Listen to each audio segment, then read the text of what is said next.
during the course of the workshop, you've been talking about being appropriately selfish and then mindful of selfless. That was a nice juxtaposition of things, wasn't it? In other words, isn't it interesting that the ultimate selfishness is selflessness? Because the ultimate selfishness becomes the ultimate we. Talk about consideration. Yeah. So in moments where conceptually I know that, or I've even had experience of being selfless. Yeah. But I'm in a current moment where what's there for me is the selfish desire. Good. Okay. And though it leads to upset with other people in my life. Well, that's their problem. What if the feedback is, you're such a selfish jerk? Like, I work at it.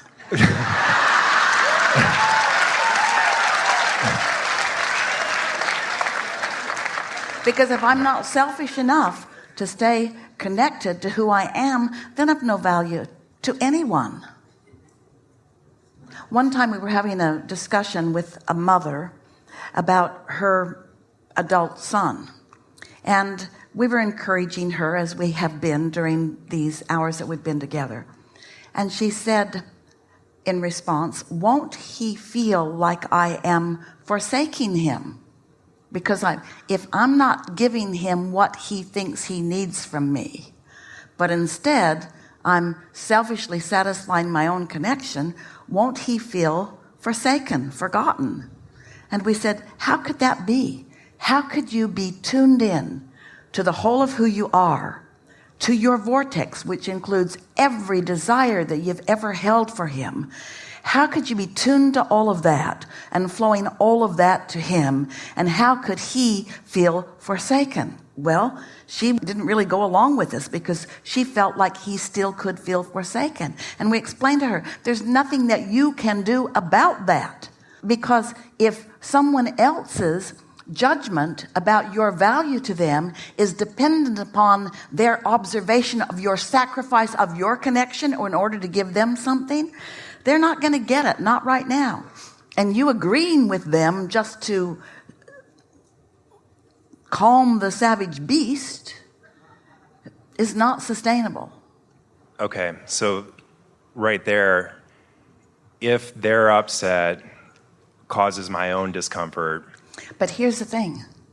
What if you have trained yourself to such love and alignment that even though you're having a step one moment where you see that they are upset, you don't go to their upsetness. Instead, you stay true to your love of them.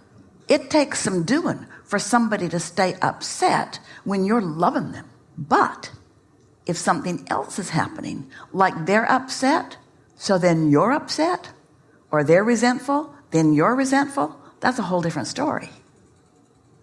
So you got to ask yourself, what kind of attraction is going on? It is possible for you to stay full of love while they're upset with you.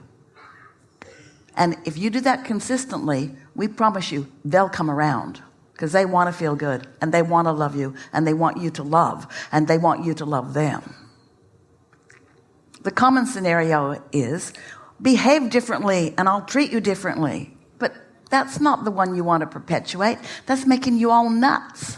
Knee-jerk responding to the way people are behaving.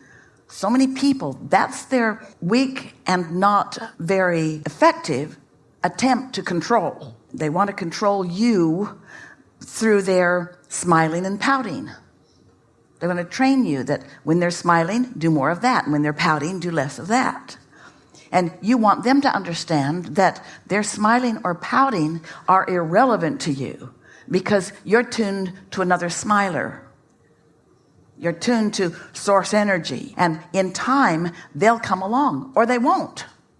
So you had said one of the ways to align with source energy is through meditative practices and similar approaches. We like the power of getting out ahead of it. If you've tuned to who you are, it's more likely that your chain won't be yankable because you're already tuned in. So instead of responding in the way they expect you to or that you have in the past, you're playful and you're loving anyway. You're steady. You're not manipulatable. You sort of trained them into believing you're manipulatable by being manipulatable.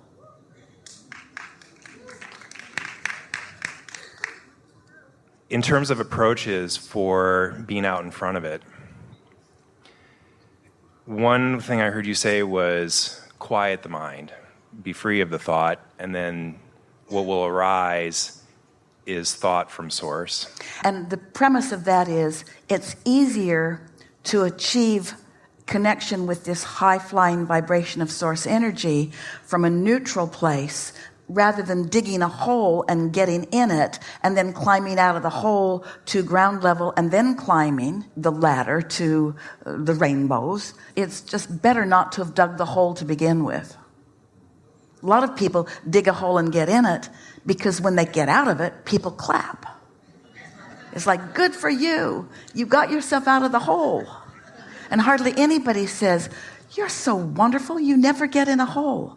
People want you to get in a hole for some reason so that they can make a monument when you climb out. Yeah. Like the hole being the times in life where you get down on your knees and pray because you've just been taken to that versus like a daily... Yeah. If you're too happy, you're not relatable to most humans. So inside of deliberate creation, do you We like your choice of words. Really good. Inside of deliberate creation, yes? Do you recommend taking that into meditation or setting that aside in meditation so really that good you're free of question. So thought? here's the thing. We encourage that meditation be only this: quiet my mind and therefore allow my vibration to rise. But then the momentum of your connection and the power of law of attraction and your inner being will take it into deliberate creation on steroids. What we like to say is tune in and then watch the movie. Don't try to make the movie in order to tune in. Accept the natural alignment and then. And you see, all of the ingredients of that are already in the vortex. So as you connect with who you really are, then those things begin occurring. And as you just relax and let your mind wander. Esther had a meditation like that this morning where she quieted her mind and then the movie just played. And in the past, she thought that her objective in meditation was to quiet her mind. So as soon as thoughts started flowing, she shut them down. Now she understands that those kind of good feeling thoughts, when they start flowing, let them flow. Let the momentum take them. But don't try to orchestrate them from a conscious perspective. Because remember that you are the receiver of them, not the projector of them.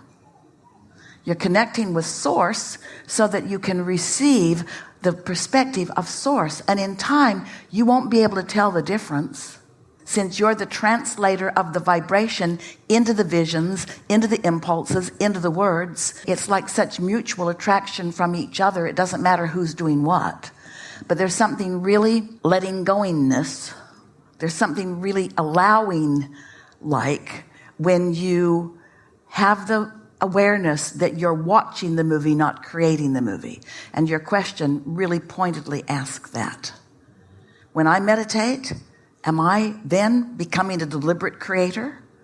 You're becoming a deliberate allower of what you've already created.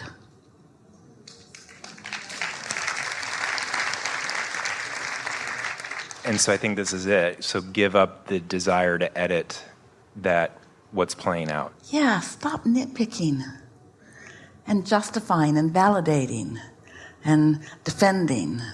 Just step onto that side of the page where you say, am I good or am I bad? I'm good. Am I worthy or am I unworthy? I'm worthy. Am I good at this or am I bad at this? I'm good at this. Am I an extension of source energy or am I the devil? There's no devil. I'm an extension of source energy. Am I liking this or is it hard? I love this. Yeah. So from meditation to deliberate allowing, I then go out into my life, or let's say that's kind of my morning and I'm now in my life. Can you shed... Before we go there, can you hold that question just for a moment? Because we want to go back to an analogy that we offered earlier that we think speaks even more pointedly to the direction of your questions, and then take us there where you want to go.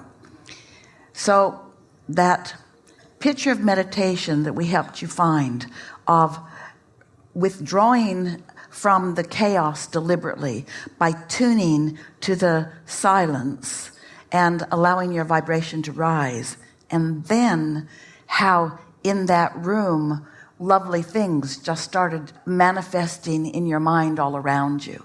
We just wanted to take you back to that because it's a new thing that we have not said before, and it really speaks to the question that you just asked. You create a nucleus that allows the experience that you then witness. So it's really interesting, this business of, the question was asked earlier, what's the difference between the allowing and the deliberate creating? Well, they're sort of kind of the same thing. Life has caused you to indeliberately put a lot of it in the vortex, and now you're deliberately allowing, and now the manifestations at all levels of your being are occurring. And so now take us where you were going. So now I'm in life, and I'm in life. We like your distinction. So what you're saying is, I'm out of the fantasy of the vortex. Is that what you mean? yeah, well, yeah. And now I'm going back into real life. Let's just make sure that we mean what we mean with that. So now I've tuned to the best of life. I'm ready to step into it. I guess that's what I'm saying, yeah. Well, that's what we want you to say. We set you up for that a little bit with our analogy, because it was like we asked you to withdraw from the chaos and tune to source, and now it feels to you like now you have to walk back into the chaos. But it's not like that, because the fact that you've tuned to the source made the chaos go away. Oh, it'll come back, but not right away. And the more you withdraw from the chaos into the stability of what's really going on, the more what you're calling real life will take on the contours of this, of the source, of the vision, of the imagination, the vortex version. You see, the vortex version, that's clarified everything. It's purified everything. It's taken the resistance out of everything. And it's going to manifest. It's going to manifest. And the more you tune to it, the more ready you are, and therefore the more likely it is that those pieces will manifest into your experience. This is the distinction. Remember when we said that your inner being never looks back? So you've meditated, you've found that place. Are you going back into real life or forward into real life? Okay. Yeah, so I like that. And here's my experience then of going forward into real life is, okay, everyone raise your hand, and then you find the person and call on that person to come. And for me, sometimes the experience is like, which hand am I calling on? There's benefit in every one of them. We could find benefit everywhere, and you can too.